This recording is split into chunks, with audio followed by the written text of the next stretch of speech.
Okay. So should I begin, Vikram? Yeah, sir. I have started broadcast. Okay.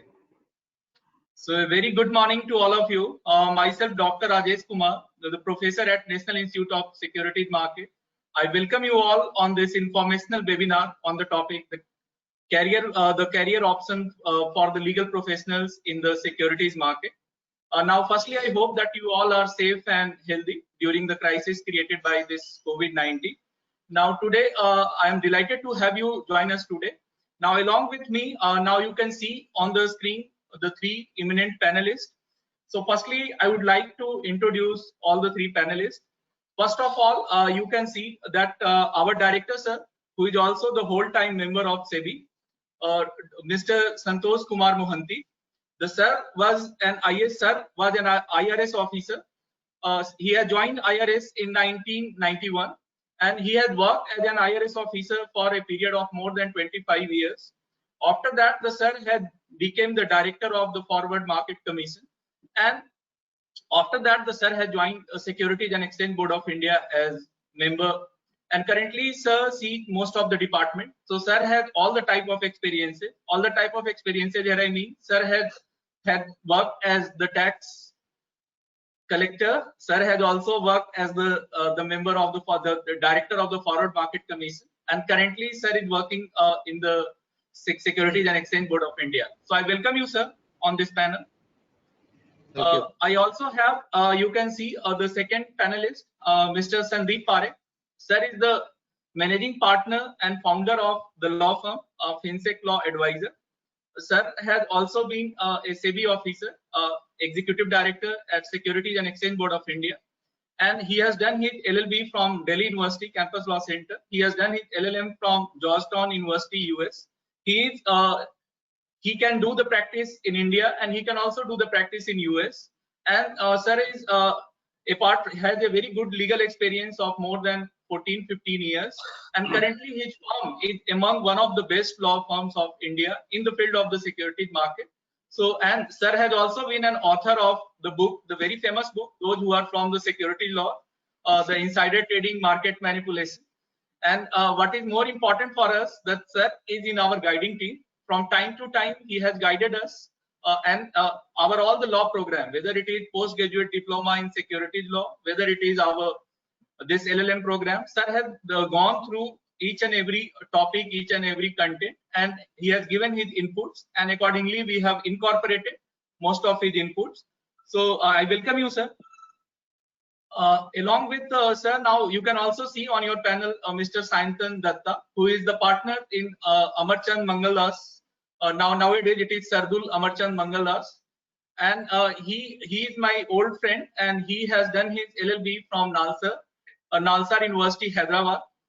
After doing his LLB, the Mr. Sayantan Datta was working from for 1 year. He worked in a different law firm, but from last 15 years he was working with Amarchand Mangaldas, and currently he is heading the capital market division. And yesterday, while discussing with me, he told me that even in the Amarchand, so currently he is handling the initial public offer, all the things related to initial public offer, and he is also an advisor to the government of India. So I welcome you, Mr. Sayantan Datta, on this panel. And along with three of us, we also have Dr. Kiran Rai, who is associate professor at Maharashtra National Law University. And she has a long 14-15 years of the teaching experience, and currently she is in charge of the undergraduate program at Maharashtra National Law University, Mumbai. So I welcome you, ma'am. I think Vikram, let ma'am join. So firstly, before I begin our discussion, let me firstly tell you that we have also conducted 4 or 5 webinars in the past.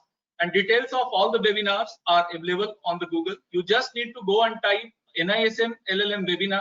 The details and links are available, where you can get all your questions related to the course answered.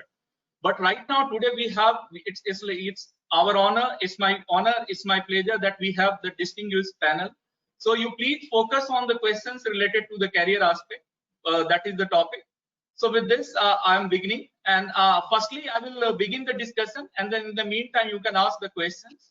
I will put your questions to the panelists, and accordingly, now you have an opportunity to get the answer from the distinguished panelists.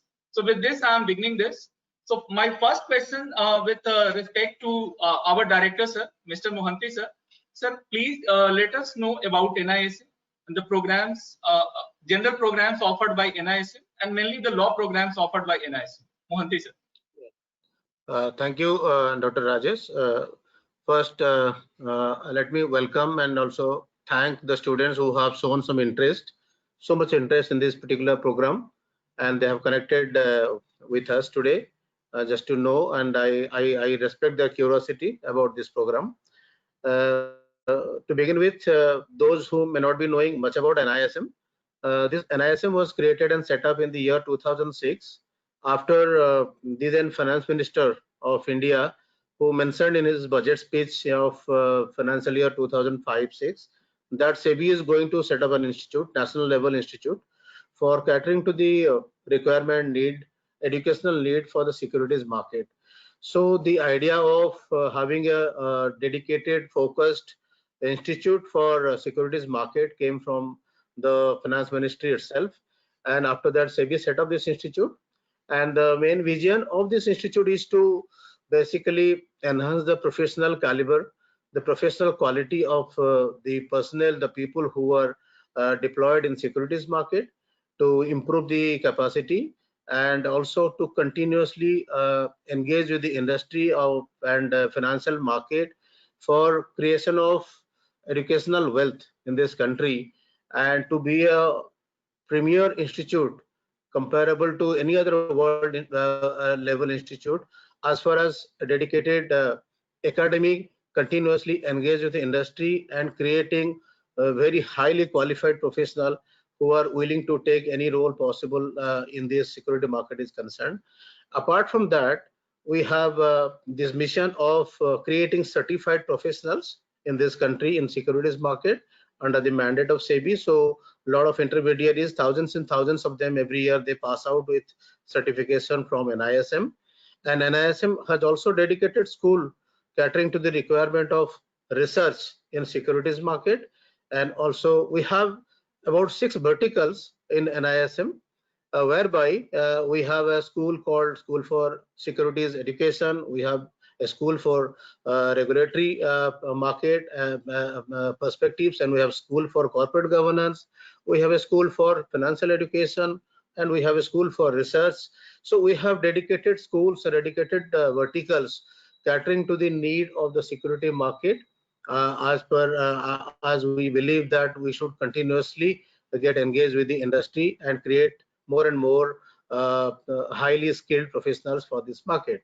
So this is basically, I am summing up the vision and mission of NISM, why it came out and in 2006, and what is this dedicated and distinguishing feature that NISM has, which other universities or other institutes may not be having.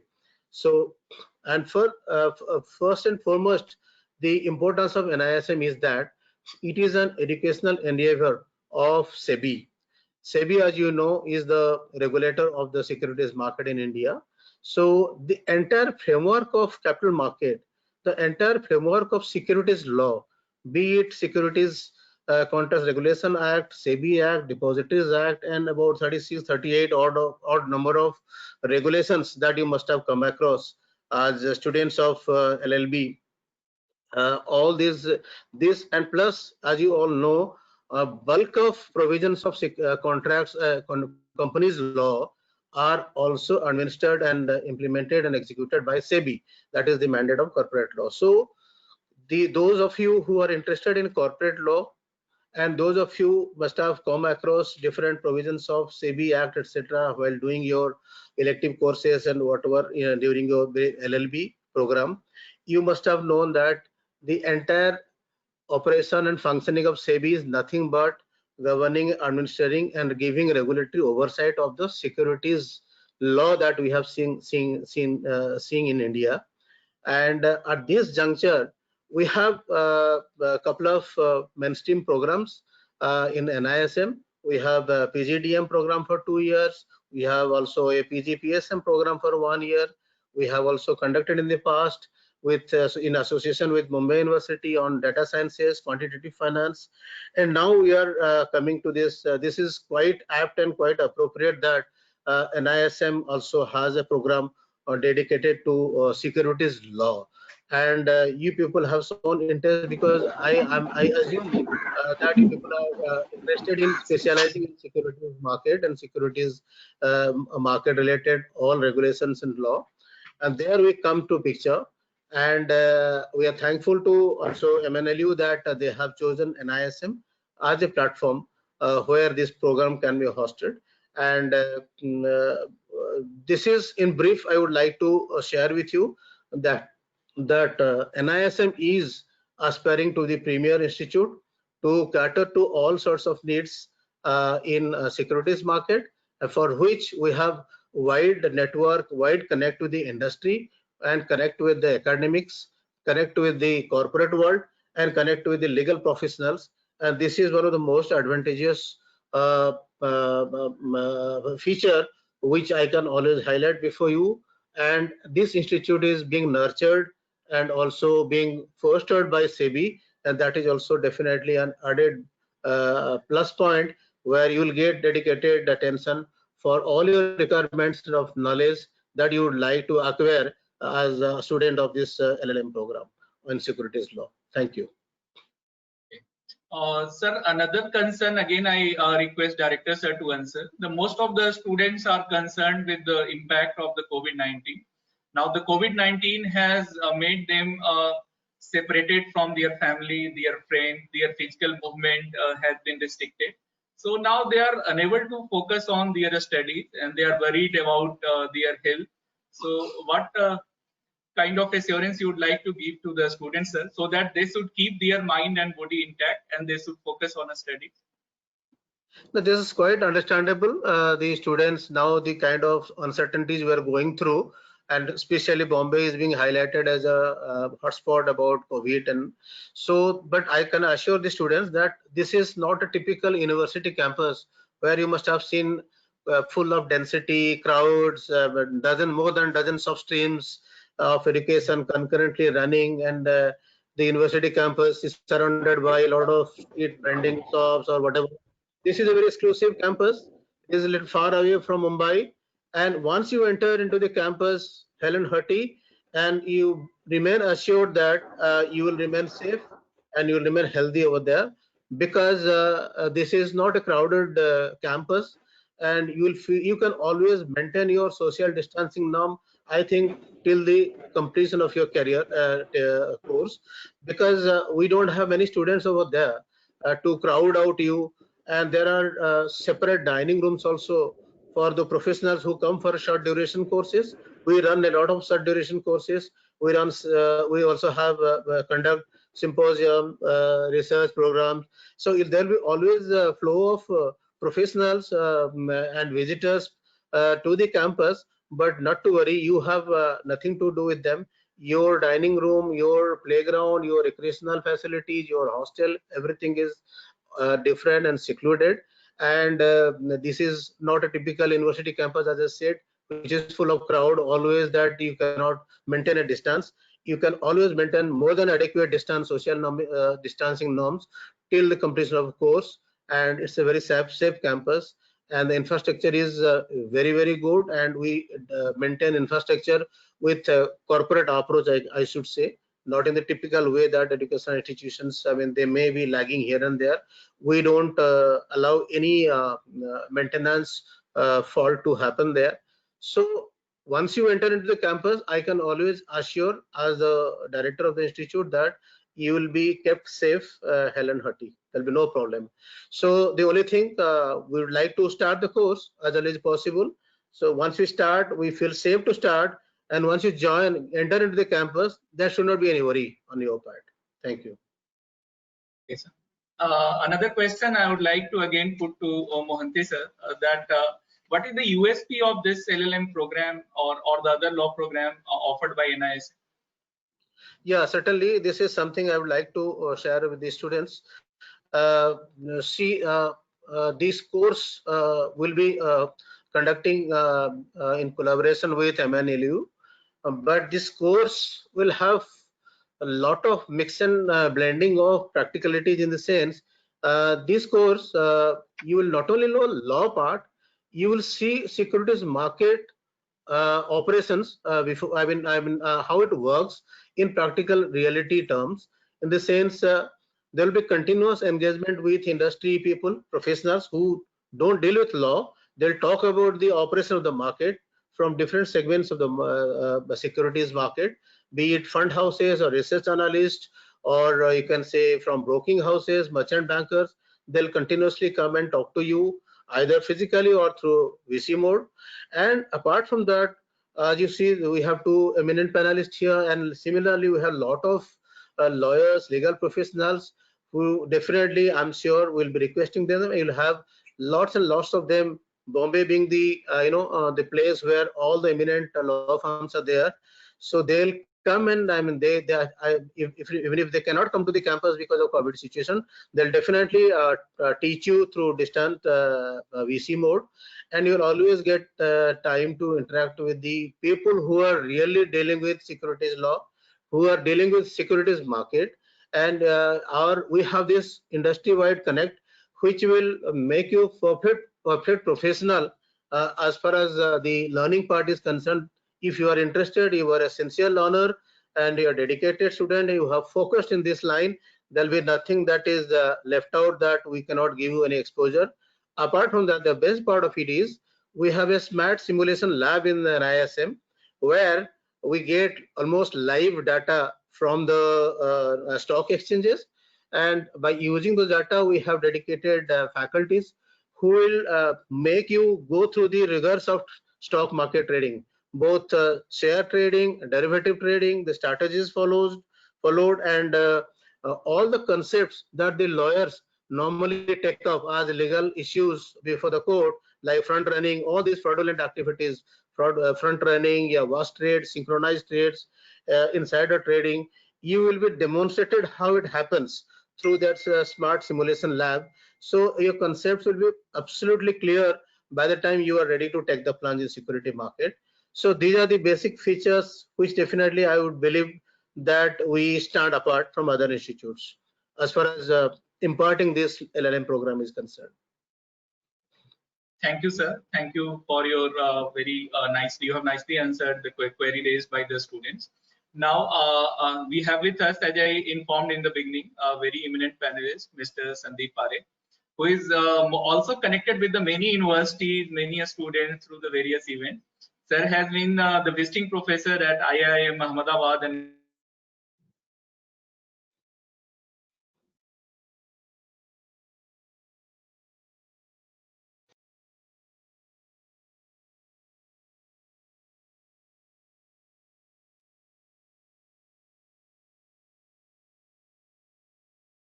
Rajesh, you are He's frozen. Are you there, Rajesh, or disconnected?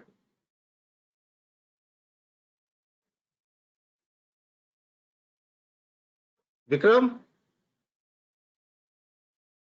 He is there. I am calling him. Okay.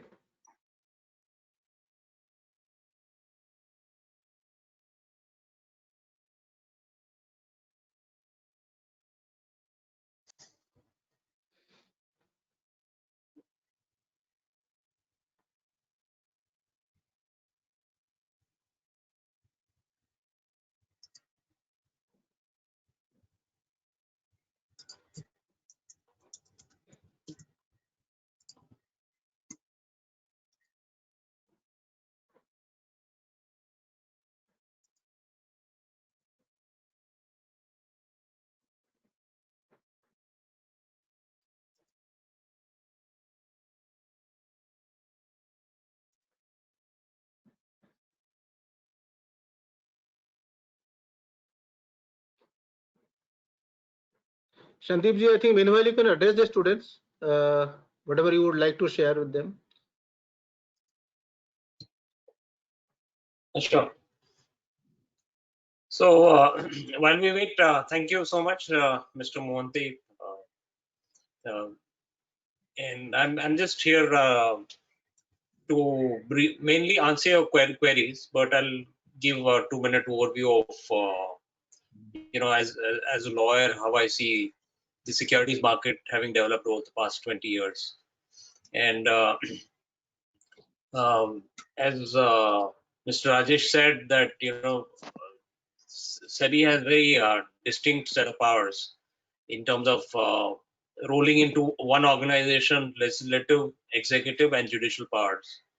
And that's where the both the challenges and the interesting parts come because of this amalgam of the three powers within SEBI. So almost 95% of the laws, securities laws, are written by SEBI itself and not by the Parliament. Parliament just has 3 or 4 acts which deal with the big picture really. So if you actually read section 11 and 11B, which are quite famous, they're very generic. You really won't get the flavor of the regulations from reading. You really have to.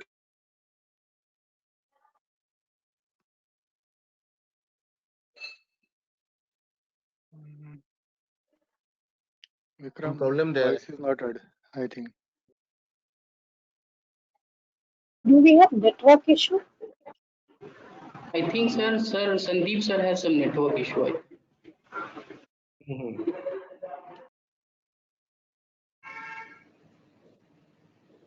I can turn off my video. Can you hear me? Sir, Yeah, I right think now we can. that is better. Yeah, that is better, sir.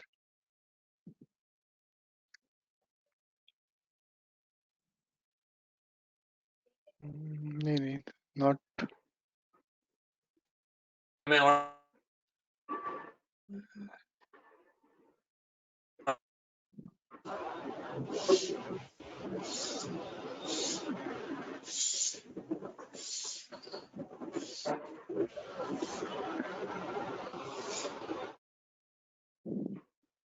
Hello, am I audible? Yes, sir. Now you are audible. Okay, great.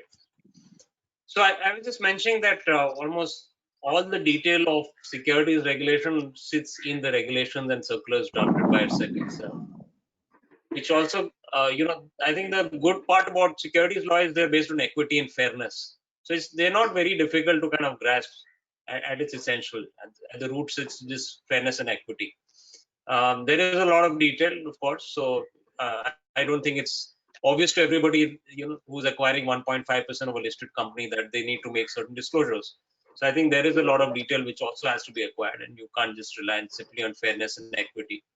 So there is a lot of learning to be had, a lot of experiential learning as well. And I think you'll be very lucky because you will be sitting in the city, or at least adjacent to the city, where almost all the action is. Mumbai is the place where the regulator sits, the appellate tribunal is there. Many of the high court decisions also, take place in the Mumbai High Court. It's essentially, all the peripheral activities also in terms of the banking segment, everything which supports the securities market also exists. It of course exists everywhere, but it exists in a very meaningful manner in Mumbai. So whatever experience you get, just by even if you take a half a day trip to, let's say, a law firm's office or a broker's office, you'll enrich yourself a lot more than practically all the other cities combined. So I think you'll be in a very interesting position. There you are.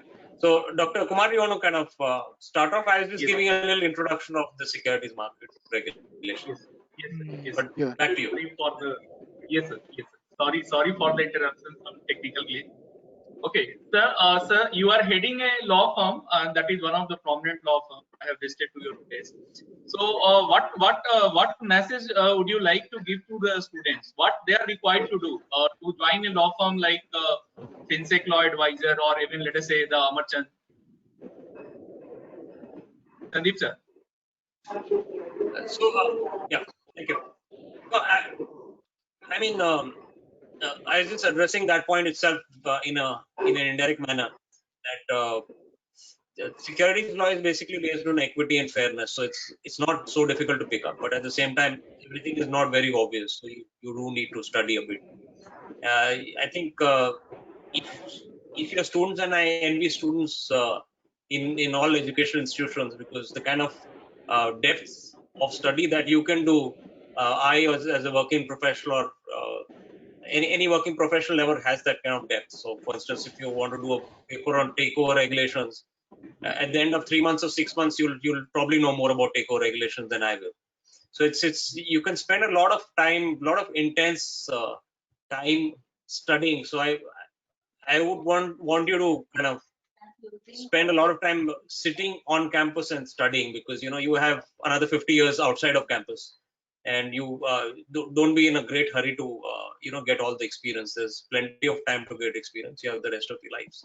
So I would want you to focus on the education, on the kind of infrastructure which NISM very ably has provided in this magnificent campus, and just pick up at least a couple of areas in which you become a real specialist, and for which you'll be known throughout your life. So I mean, I'd love for you to kind of spend as much time as possible on campus, and of course, as I said, the benefit of living just off Mumbai means you do have the option of heading out, going to a broker's place, and NISM does these short placements, summer placements, etc. So you will have plenty of chance to get the real experience as well. But do focus on the academics. Okay. Thank you, Sandeep sir. You have already gone through our course content of LLM. You have also even drafted our course content for PGDSL and PGCSL. So whether the course content is apt and relevant for making entry in the field of the financial market or the securities market? I think it's very relevant, because not only do you look at regulation, but you look at how things work really. How does this exchange work? How does a broker work? So once you have those fundamentals of the operations also within your knowledge, I think getting the law is kind of the layer on top of the cake. But I think the stuff which is inside has to be analyzed as well. So you have a great opportunity, and again, being at NISM, you will have access to all these institutions, private sector entities, and SEBI, where you will have access to how the system works. So I think it's a very unique privilege being a student of NISM. So thank you, sir. Now we also have with us Mr. Sayantan Datta, who is the partner at Amarchand Mangaldas. And yesterday, while discussing with Mr. Sayantan, I came to know that even in the security law there are 3 and 4 segments. So one is one are the set of advocates who are dealing with the securities market litigation before the SAT and the court. Second is those who are dealing with the managing the IPOs, managing with the FPOs, and there are the third who are just managing with the notices issued by the regulators like SEBI and others. So may I request Sayantan to explain about the different career options in the securities market, mainly for the advocates? Sure. Thank you, Mr. Kumar.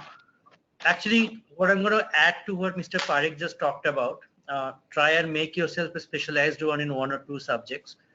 And what we have seen, that's that in Amarchand, when we started, at least when I started, let's say 2006, that time it was just a capital markets practice, and we would do everything in capital markets by the same set of lawyers. But over the time, we realized that there is a need for specialization. And of course, like the law firm run by Mr. Parekh, FinSec Partners, they specialize only into this work. And even the full service law firms realize that there is a need to have specialized teams who deal with them. So subsequently, and I would say that it's still a dynamic process, and even in our firm that specialization, having sub compartments in the securities law practice is still happening. It's not frozen yet. But what are the compartments that we see now? One is, of course, the primary capital market work, which has been the bread and butter for the capital markets for a long time, which I have been doing the classical work of doing IPOs, FPOs, rights issue, QIP. So those are whenever there's a primary issuance in the market and you have to draft the prospectus. As a lawyer, we do the diligence, draft the prospectus, negotiate the agreements, basically do everything in relation to that securities market transaction. So that's what has been the classical work. Subsequently, we realized that there is a need for FRPs, what we have been calling them, but subsequently the names are changing, financial regulatory practice. It started with being called FRP, but FRP actually includes RBI work as well, SEBI work, all kinds of regulatory work. And now we have kind of had a separate sub-team under the securities law, where we deal with the securities regulatory practice, where again that team has got lawyers from both sides. One could be advisory side, one could be litigation side, because sometimes, of course, when you're responding to a show cause notice or you are advising a company that whether doing certain things will be within the four corners of the law, that is the advisory part. But subsequently, when things go to SAT or even Supreme Court, that's when you need the advocacy to come in. And because this increasingly becoming so specialized in nature, we have now have a securities litigation practice as well. Another team that propped up was secondary market regulation, and that's what again Mr. I talked about to you, that apart from doing the primary issues is listed, there are so many regulations to comply with on a day-to-day basis, and of course they are also going to change, starting from the takeover regulation. So there are many regulations to comply with on a day-to-day basis, and whenever there's a transaction, of course you have to comply with the takeover regulations or delisting or buyback. At the same time, there could be day-to-day advisory work as well, and that has been now picked up by another team which does the secondary market regulation work. So even though in 2006 when I joined, I saw just one big capital market team, subsequently we're realizing how it is changing. And if I go even like a bit micro on this, even in the primary capital markets work that we have been doing for so long, first we saw the differentiation between debt capital market and equity capital market. So we have partners who are only specializing on bonds and on debentures, listed debentures. So that's the debt capital market, and others are working on the equity capital market. Then of course came the foreign capital market angle, where one will be doing ADR, GDR, FCCBs. But until now, at least that's not a separate work stream or a practice area yet, because of course it's not been that favorable in India for the last few years. And the recent one I would talk about is the trust capital market, and that has picked up really well, and that includes InvITs and REITs. So that itself has now become a separate practice stream in the capital markets, in the overall capital markets umbrella in the law firms. At least on the tier 1 law firms that we see now, there are partners who are only specializing in the trust capital market. So all I'm trying to say here is that even though we started as just a capital market lawyer, over the time we realized that how many specializations can happen. And given the fact that the entire capital markets, the securities market is actually sometimes experience based. So whenever something happens and the market reacts to it, and there will be new regulations coming in, there will probably be new practice areas popping up even in future. And that's the dynamism in the practice area that all of us enjoy. And to the extent that if you pick up a profession in a law firm in the capital markets area, be rest assured that nothing will be repetitive to you. And over the time, what I've only realized is that things are changing so much on a daily basis, and there are so many specializations propping up that it's actually fantastic to be in this profession right now, because India is not like US, where the capital market is kind of set, established, and things are way more established. In India, the capital market, I would say, is still evolving on a day-to-day basis. So this is a fantastic time to be part of it. Some of the panelists, of course, Mr. Parekh, one of them, probably has played a huge role in the evolution of Indian capital markets. And thankfully, that process is still ongoing. And if you join this practice, you will be part of that process and probably enrich the country as well. Okay, thank you, Mr. Datta.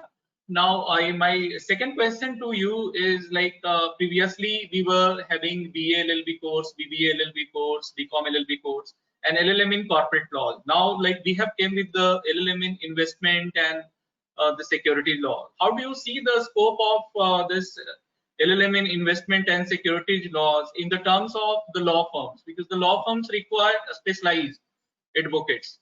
So do you see that the course like investment and securities law is going to help the law firms also in getting a ready-made advocate, or an advocate who is already having exposure in the different regulations and regulatory practice? Sayantanji? Right. So this is actually the answer is mixed, because it's true that to become a capital market lawyer, you need certain knowledge of study streams that are not law per se. I can tell you from my own experience, even though in my 11th, 12th standard I had science, I joined Nalsar University, which offers BA LLB course and not a BSc LLB or a BCom LLB. So I did arts in my graduation along with law. Subsequently, when I joined capital markets and after like practicing it for 15, 16 years, what I feel is that at least in my domain, which is the primary capital market issuances, it's not 100% law. And I keep saying this to everybody whenever I talk about it. I feel it's 40% law, 40% management studies. So something that probably is taught in IIMs about understanding a company's business, understanding their strength and strategy, and what are the risks involved in that business. We draft them as well. When a company is coming out with an IPO, we draft those as well. And understanding those aspects of a company and drafting them is not exactly law, rather that's what is taught in IIMs. And there is 20% left, and that I would say is understanding financial statements, being slightly educated in the balance sheet side. And that also was not taught in law school. I'm not a CA. I had no background of CA, but that's what I picked up over the time. And frankly speaking, now if you speak to any of the tier 1 capital market partners, they can hold a conversation for hours with any of the big 4 partners on when it comes to accounting standard governing the capital market transactions. So that's something you learn on the job.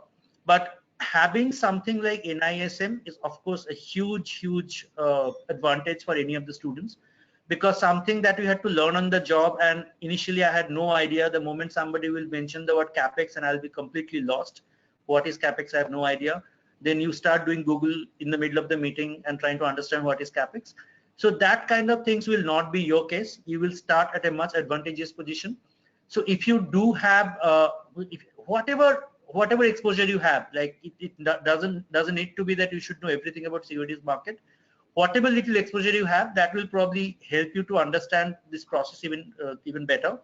And another thing that can happen is that having these exposures can decide which part of the capital markets practice you want to follow.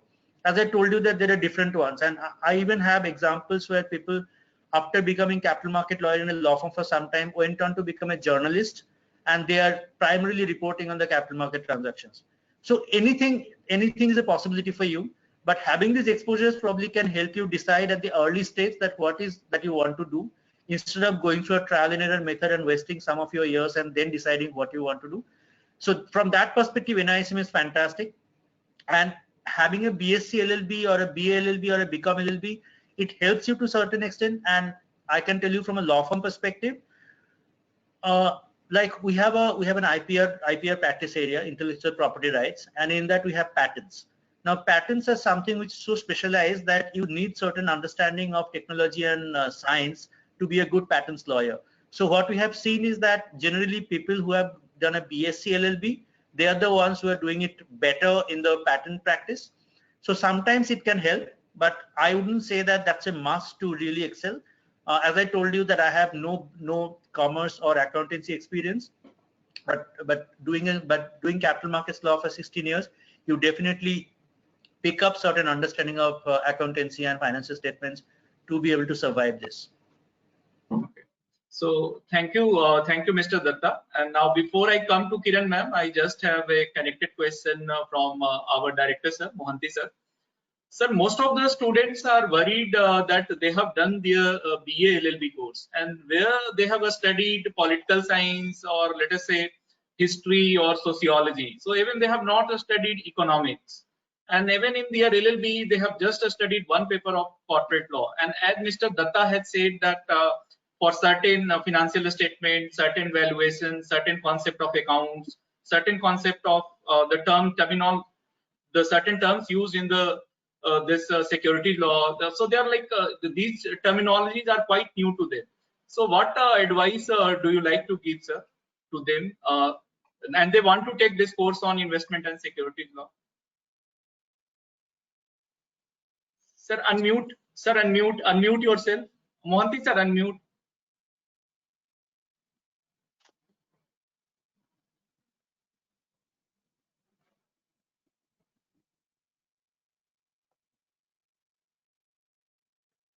Yeah.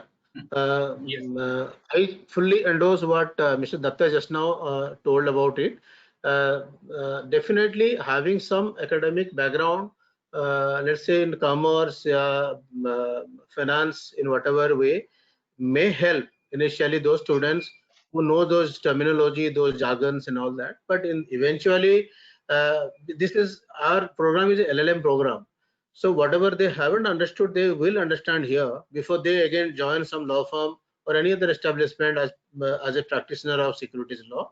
So all those doubts and all those concepts, terminology, jargons will be clear to them. See, myself also, I like Mr. Datta. Myself, I also have been always a humanities student, and when I joined income tax department, because this was allotted to me, I didn't opt for income tax. I didn't have any specific fascination for income tax. But when you, depending on your serial number and the merit list, you are allotted a civil service. I got income tax. I didn't know what is debit and credit to begin with. The way he is saying that you had to search for the word capex. So we didn't have any knowledge. Then during training, some accounting teacher came and taught us something that also was not registering well until and unless we went to the field, saw the balances, and I knew that I have to do an income tax assessment and I have to find out if anything is there, something evaded, tax evaded there on the returned income. So that's a big challenge. Then you start accepting the challenge. The moment you accept the challenge, you have to first know all these things. Then you start reading all those things that which you are not studied at all. So I think our students of LLM, even if they may get confronted with some new terms, terminology, little bit of they'll need to know what is risk management, all those stuff. Although they're the students of law, but they have to know all these things. Derivative trading, again, it involves a lot of knowledge about statistics, the strategies, and all that. It will not register their head unless they know a little bit of more concepts, which will be definitely taught to them during their course of this syllabus curriculum. So by the time they come to practice, all those concepts, as I told you, through that simulation lab also, entire thing will be clear to them. So they, irrespective of the background from which they have come, whether they have studied BSc, LLB, or these days, I think some of the law universities are offering BMM, yeah, something, some LLB in different combination. So it will not, in the long run, it will even out. Nothing. It is not going to harm or obstruct anyone if somebody is really interested in this market. That interest itself will make them understand everything. Okay. If I can add Thank to you, that. sir. Okay. Yes, sir. Sandeep, sir, please. So I think what Mr. Mohanty said, just want to add one or two thoughts to that. I think, you know, your course is going to be a kind of a wine tasting course, really. So you'll get a sample of a lot of different courses. You know, you will have some depth in all of them. But you know, how much more you want to get out of it will all depend on you. You'll have the infrastructure. I can give you my example. I'm right now learning Excel from Coursera. I just finished an advanced course on accounting standards, again from Wharton professor on Coursera. So you have all these tools which none of the panelists here actually had in their times. So you can learn from the best people from all over the world in any area that you like, in addition to the infrastructure that you have, the faculty that you have, the course that you study. So, you know, treat your course as a kind of a wine tasting room, and there are many other courses available. You just have to order them, and you have to kind of put your effort into them. So thank you. And I just wanted to inform the student that even like Mohanty sir or Mr. Datta, they were not from the finance, like they have not studied economics, finance, and the other thing, and they have excelled in their career. And Mohanty sir, being an WTM is also supposed to preside over or to perform the quasi judicial activity. That means he is supposed to write the judgments. And Mr. Datta is now already one of the excellent advocate with Amarchand. So that is the answer of your query. Now we also have with us Professor Kiran Rai. So just I wanted to know from you, ma'am, what is the USP of this LLM program, and just say something about MNLU, and mainly the students are concerned with the placement. So say something about the placement activities at MNLU and how like the students are going to get better placement even in this LLM in investment and securities law. Very good morning to all of you. So, MNLU Mumbai actually started in 2014. It was established. We got our first batch in 2015. So this year, our first batch of BA LLB would be passing out. But LLM, as we went ahead with the entire Ma'am, just interrupting. Keep mic closer to your mouth. May I request you to keep mic closer to your face? Yes, ma'am.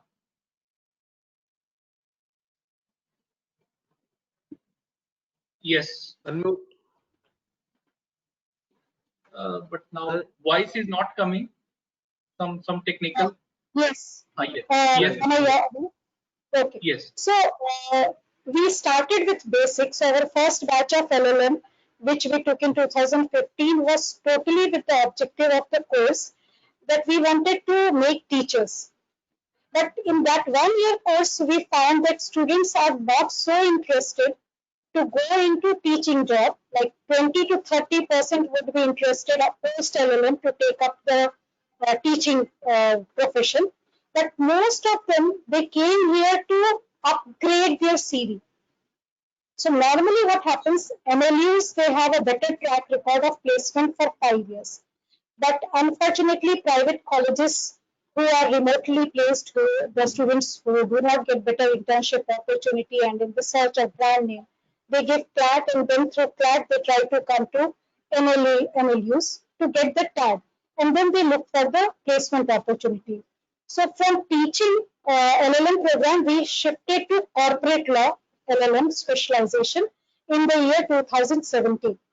That was the year when I, in fact, joined NLU Mumbai as a HOD, PG, and UG. And I'm very pleased to say the first set of 20 students which we took are all very well placed. So we have students from those 20, we have got still we got 2 teachers who were from very beginning. They said that they want to go in teaching, so they were very clear. And rest of them, one is already placed in BSc. She is working there since 2018, and in fact, she has taken many other undergrad students for internship. Then we have a student in Nest Bangalore. We have a student in ACO Bangalore. We have one student in Pune Infrastructure Company, and that guy was very clear that he wanted to focus. His dissertation was on infrastructure. Then we have a student in sports law. So this one generic course in corporate law gave them such a huge ample opportunities. So this is the time when we thought of going to niche program. And thankfully for us, so we had finally started MA in mediation this year. And we were very lucky to have come across NISM. So we thought of opening this LLM specifically uh, targeting to financial markets. Now, financial markets, you would have studied, is quite wide apart from just SEBI and securities market. So there is umpteen amount of opportunities. This program, as our panelists have already dealt in detail, you have so good mentors who are there in field and who have helped in development of this law in India. So, and as Mr. Parikh said, they are better placed for their apprehension. And we have got, so MNLU Mumbai is accredited under UGC. So the certification they need not worry about. I would also like to tell them that LLM programs are mostly governed by UGC. BCI doesn't have any say in this LLM program. So this program is totally guided under all the regulations have been formulated under UGC guideline given. So we are very much at place when it comes to regulation, when it comes to accreditation, and being on NISM, you have best of the faculties, best of the hands-on training, and let me tell you, one of the best of the campus to take care of your coronavirus or to have a good time. I don't. It would be a luxury to have such a campus in Mumbai, that too lush green campus. One more doubt I would like to take up. Like when I teach company law, I asked my students to go and read basic ICOM books on accounting. So you get some basic understanding on certain terms. Mostly law teachers, which I have seen from my age also, they would be straight away going to the law portion, not taking us to the like a simple what is share capital, what is authorized share capital. That were those terms. So how I learned is by going to basics to ICOM books, finding out all the terms there. Thankfully, now we have corporate finance as a subject, which takes us to the certain jargons like capex. And in ICOM, you will get the know-how of debit, credit, basic balance account sheet. So before you join this course, if you have, you just take these, it will take only a week's time maximum. Go through these, it will help you a lot when you take these courses.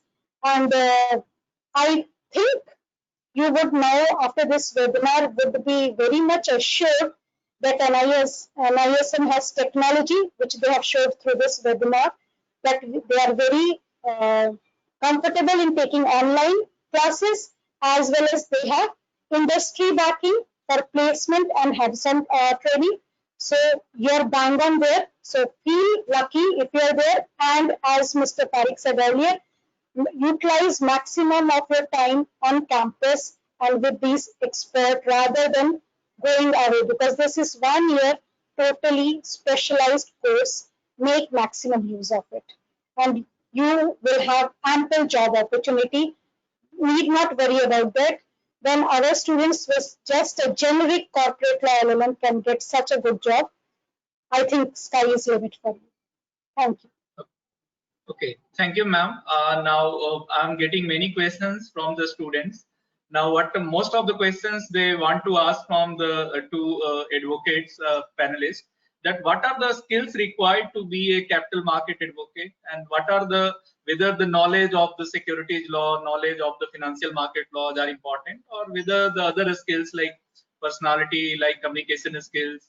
So what actually required to be a successful capital market advocate like Mr. Sandeep Parekh or Mr. Sayantan Datta? So firstly, I put this question to Sandeep sir. Right. So, the answer is yes, which means all of the above and more. You certainly need a personality. So you at some point you will be developing your own business. You'll have obligations beyond just doing work.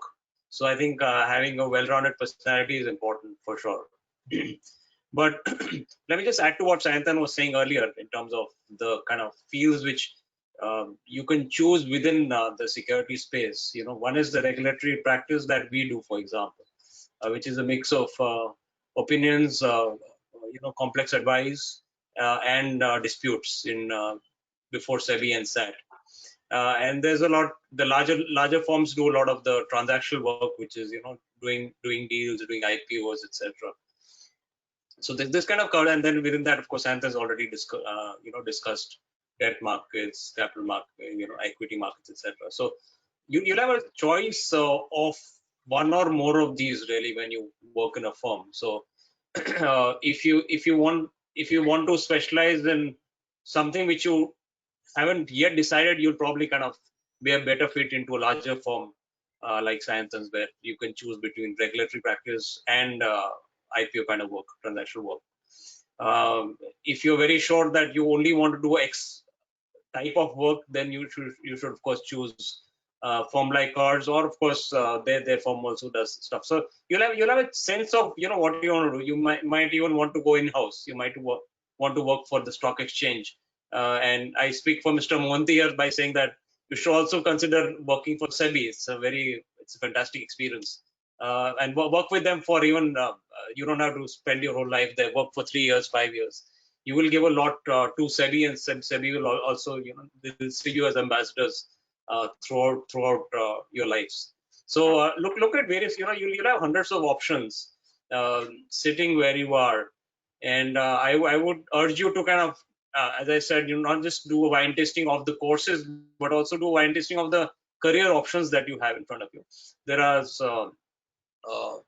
there are lots of very interesting jobs, even outside the regular law firm, regulator work, and you can certainly explore things like, as I said, working in house in places.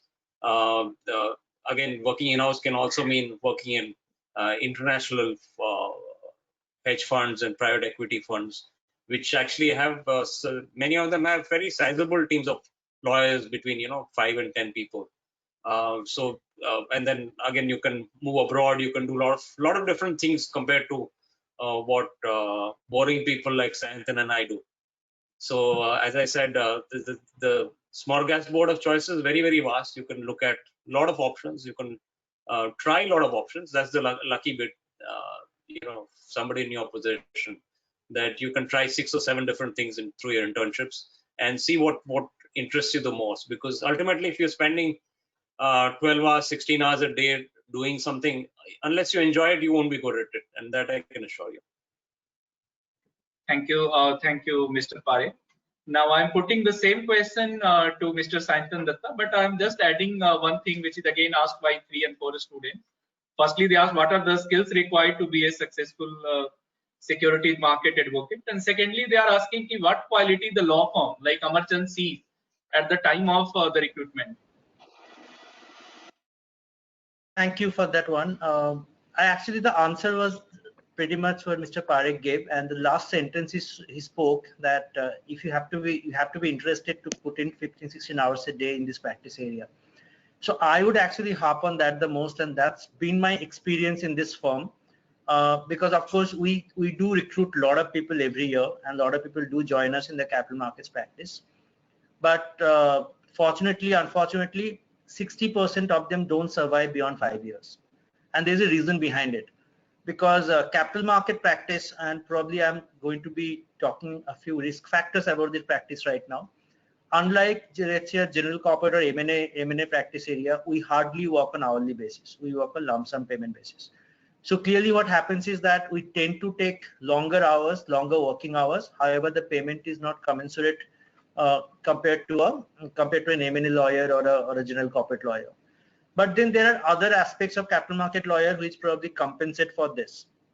One is that at the beginning of your career, you will be directly interacting and communicating with the merchant bankers. You'll be directly dealing with at least the lower executives of a company at the beginning, because diligence process is something where you need to have direct interface with the client. And on top of it, whenever you do a big deal, it does get reported everywhere, every newspaper, every magazine possible.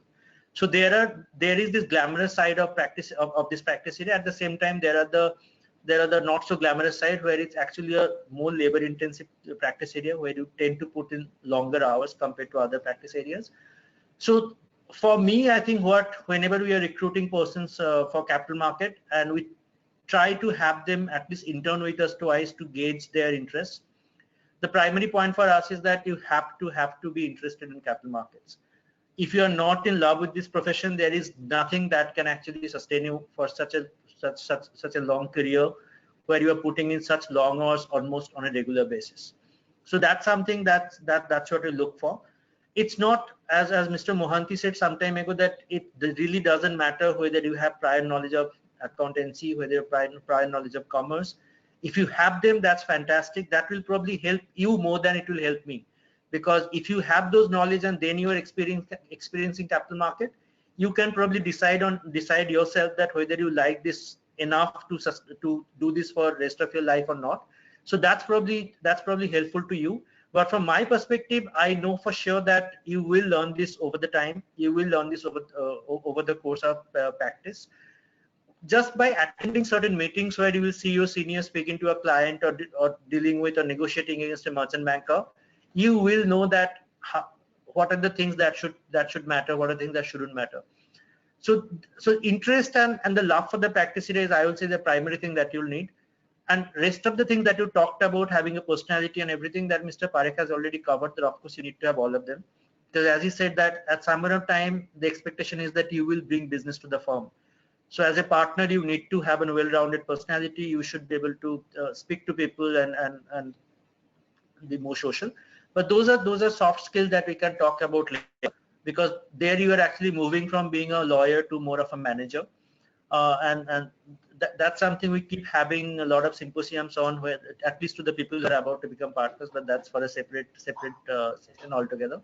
But for this perspective, and another thing that was covered in this is that even after picking up capital markets, what all aspects are open to you. And I'll just pick up one person who is in the practice right now. I don't know if all of you have heard about her. Her name is Bhavna Thakur. She is right now a director in Everstone, which is a private equity firm. It's probably fantastic to look at her professional life altogether. She, as a lawyer, she had worked in a law firm called P&A, Pathak and Associates. Subsequently, she worked in some foreign law firms, including Paul Weiss. After that, she came back to India. She joined Morgan Stanley as their legal compliance head. Subsequently, she joined Citibank, again in the legal compliance part. Post Citibank legal compliance, she moved on to syndication, which means in a merchant banking setup, one is the compliance where you normally see the lawyers handling those, where they will negotiate the agreements against the other clients. But there's also one part where people go and talk to the investors and try to convince them to invest in an IPO, the syndication part. So Bhavna Thakur, despite being a lawyer, actually moved to the syndication part and headed that department. Subsequently, she quit that and started her own practice, where she was basically doing consultancy and giving advices to companies who are trying to access the capital markets. And then she joined Everstone, which is a private equity fund. But Everstone is invested in a lot of companies who needs to get an exit. And whenever you're looking for an exit, you normally do it through an IPO. So even for a private equity fund, they need to understand the nuances of how to make an exit through an IPO. And Bhavna Thakur is actually leading their department in Everstone. So this one lady who has done capital markets all her life, but at the same time in different capacities. And like whenever I work with Bhavna on a transaction and she's on the other side, it's really tough to negotiate with her, because she has been all of them that we are playing in a transaction. She has been a client, she has been a merchant banker, she has been a selling shareholder, she has been a lawyer, she has been a merchant banker's lawyer, she has been issuer's lawyer. So if you look at her, you can realize that sky is your limit even after doing capital markets. Even though you have chosen a specialization, there is really 1,000 super specializations in that, and a lot of career opportunities in that which you can do. So that's what I would wanted to talk about. Yeah. Okay. So thank you, Mr. Datta, for answering the queries raised by most of the students. And now another set of questions I am getting that they are asking from our director, sir.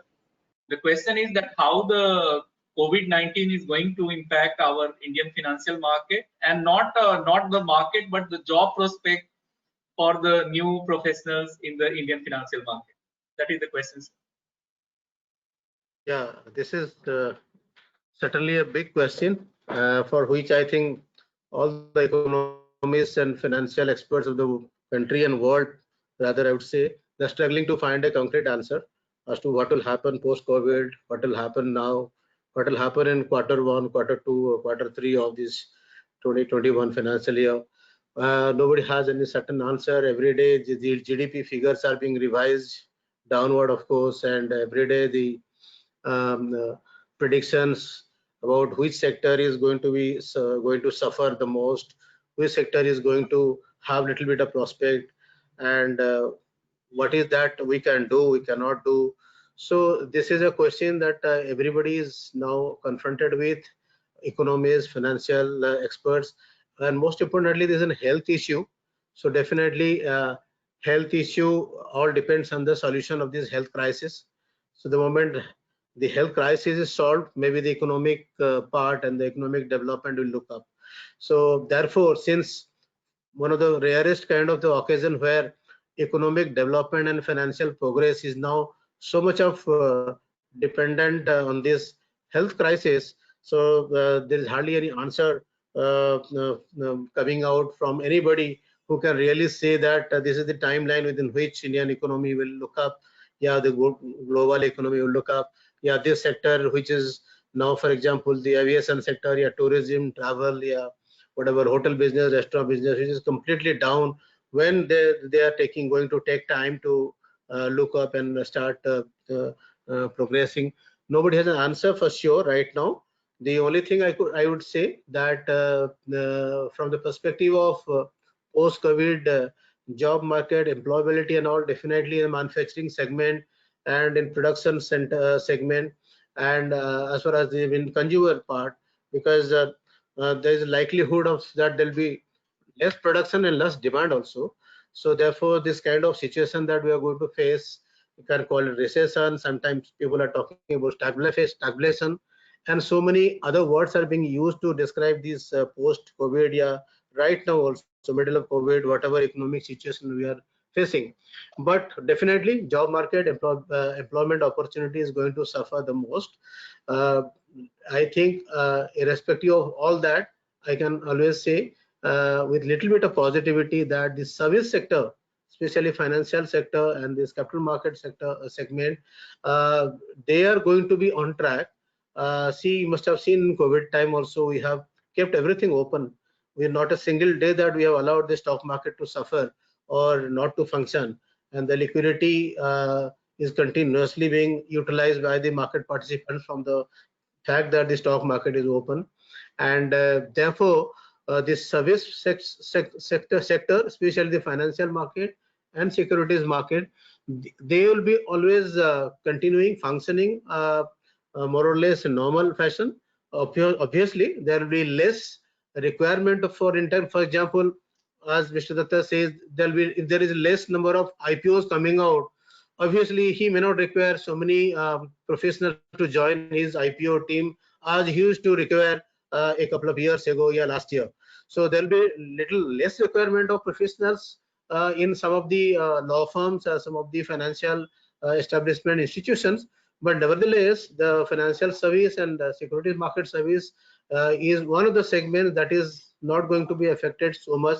This is my personal opinion. As a result of which, if you do well in your curriculum and you have something to showcase during placement season, definitely you shouldn't be afraid of job market as far as your employability, any law firm or any other financial institution is concerned at the end of your course. Thank you, sir. The same question just I want to put to Sandeep, sir. Students are concerned that the next year, what is the placement opportunities? Yes, yes.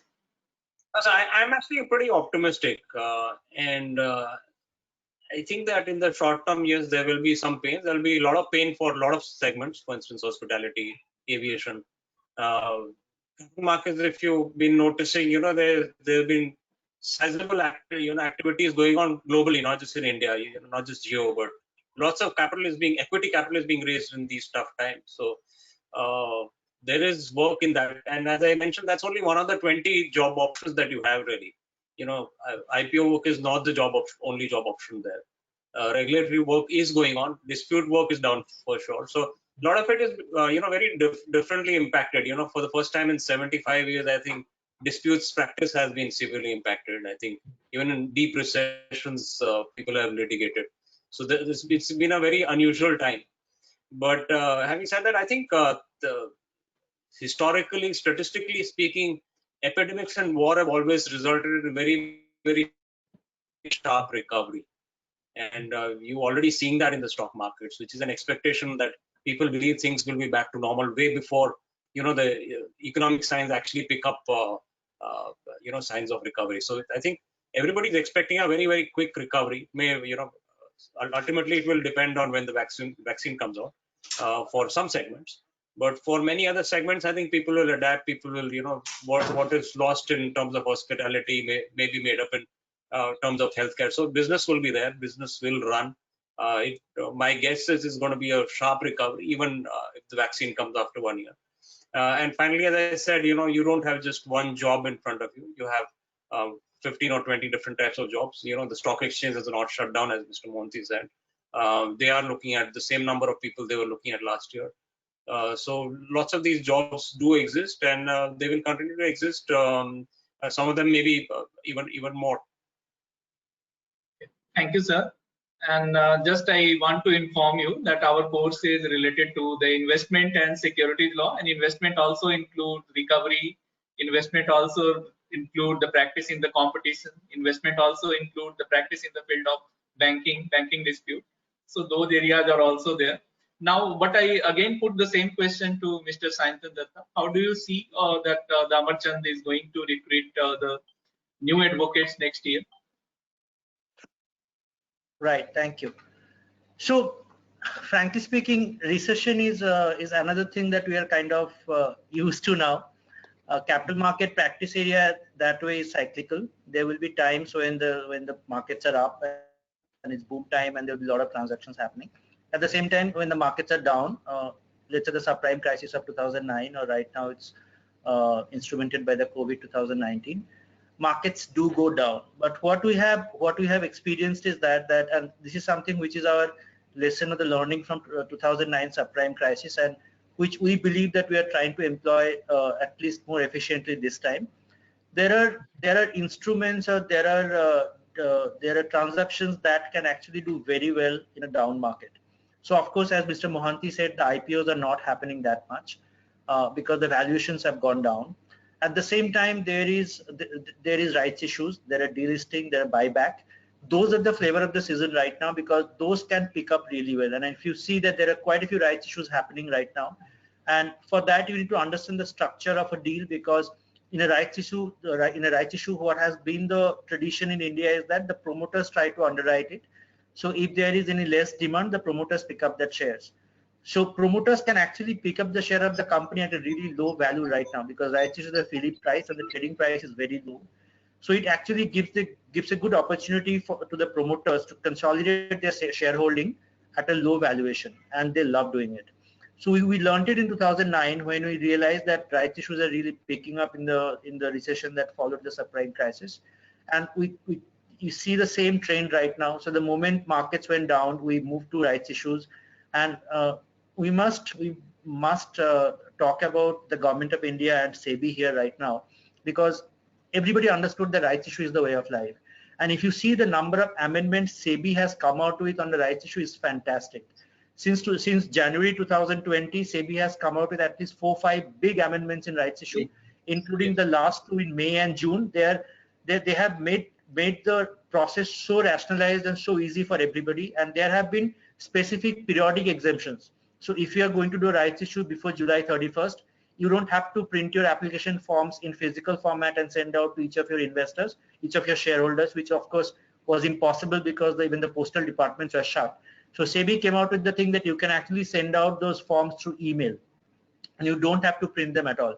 It made life for the issuers very easy, because you save a lot of cost by not printing them. At the same time, sending out emails actually ensures that you get the right participation.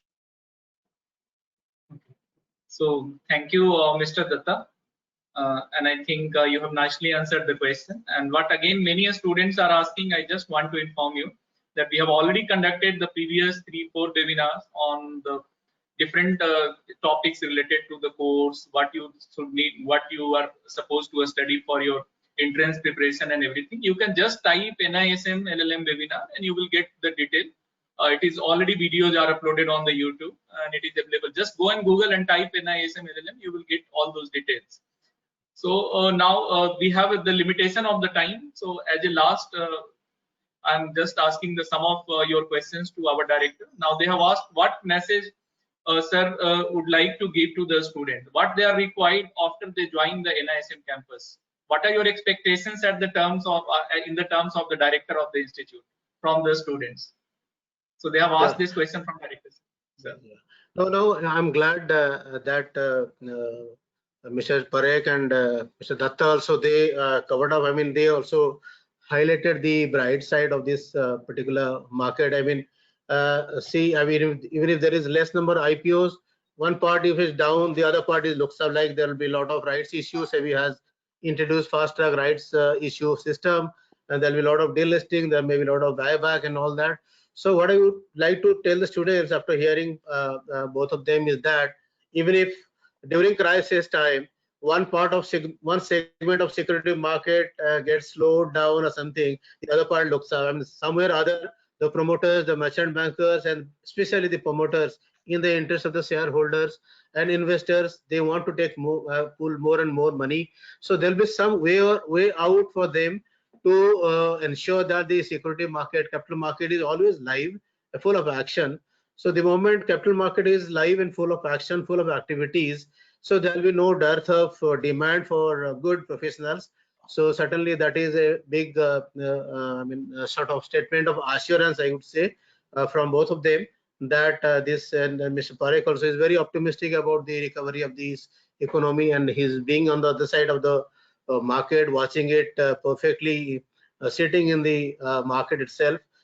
So I believe that let's hope the market looks up, and we have very good scenario as far as this economy, service sector, financial market is concerned.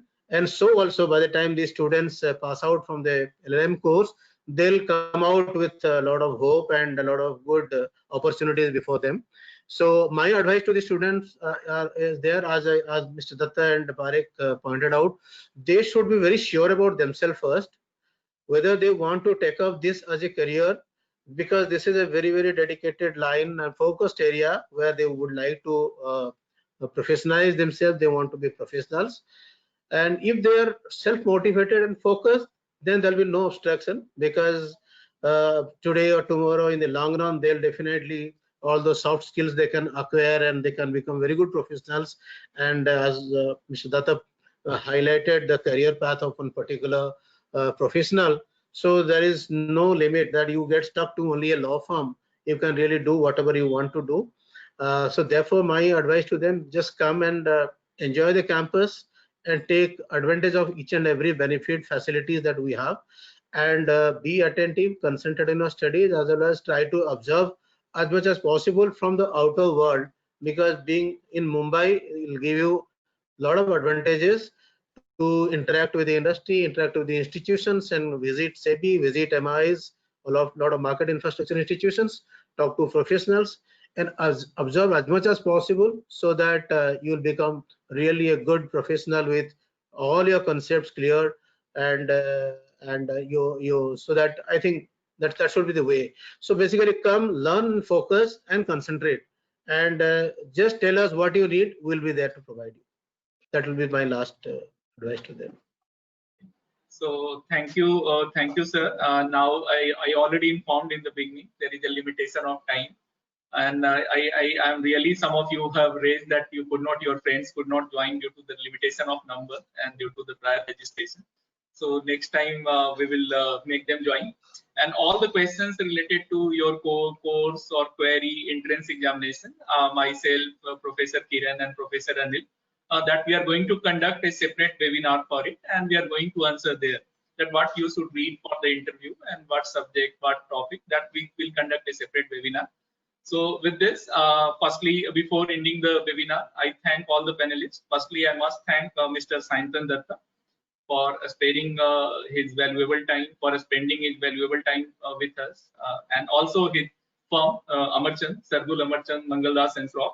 I thank both Mr. Datta as well as the firm for coming and giving his valuable time. I also thank Mr. Sandeep Parekh, who is always like a guardian to us, from being in our guiding team. Whenever I call or I be in YE, he used to even go through the minute syllabus. So for taking all the pain and leading us, guiding us, thank you, sir, and for being with us for this webinar. And I also thank Kiran ma'am, who is already we are like working together, like in all our effort, whether it is making the course, making the plan, making anything. Myself, Kiran ma'am, Anil sir, and also the Vice Chancellor sir, in absentia, I must thank him and MNLU, the entire MNLU team. So I thank you, ma'am, and MNLU for being here. And definitely, not last but not the least, I must thank our director, sir, because though he is service director, but sir has another responsibility. He is WTM of the city. So I thank you, sir, for being on the panel. And I thank you all. And if you have any query or any question, our marketing department is there to answer. You just send your query at llm@nism.ac.in. Our marketing department will contact you and will try to solve your query. So thank you all. And please stay safe. Please follow government guidelines. Please follow social distancing while at work. So thank you all. With this, I just take permission of Director Sir to end the webinar. Thank you. Thank you all. Thank you, Sandeep. Thank you, Santa. Thank you, Thank sir. you, ma'am. Thank you, sir. Thank you, doctor. Thank you. Thank you, sir. Thank you, everybody. See you. Thank you. Yeah. So with Thanks. this, we are Bye. ending the webinar. Thank you. Okay. Thanks a lot. Yeah.